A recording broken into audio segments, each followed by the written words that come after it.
So here's my creamy caramel apple dip. It's only a handful of ingredients and it's so delicious and easy to make.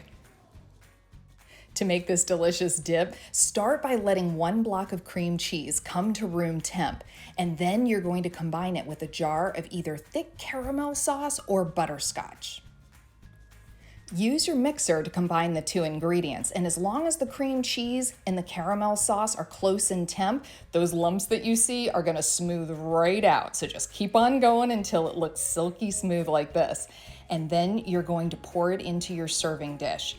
Cover it with plastic wrap and pop it in the fridge until it's chilled through and set.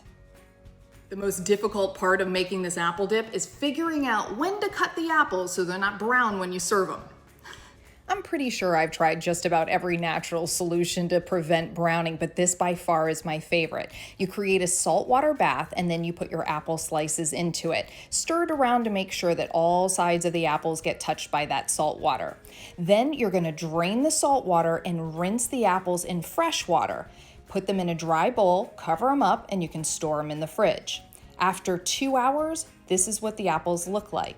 And then after 24 hours, they have a little bit of browning, but they're not soggy at all. And don't worry, that salt water won't remain on the apples. They won't taste salty at all.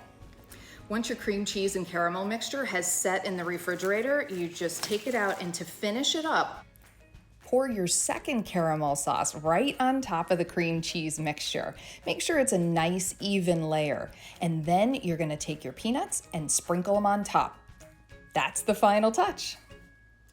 So here it is, my creamy caramel apple dip. Kind of looks like a pie in this, pie plate, but once you dig in, you can see all of those delicious layers of the creaminess and the caramel and then the peanuts on top. Oh, it's just such an incredible combination.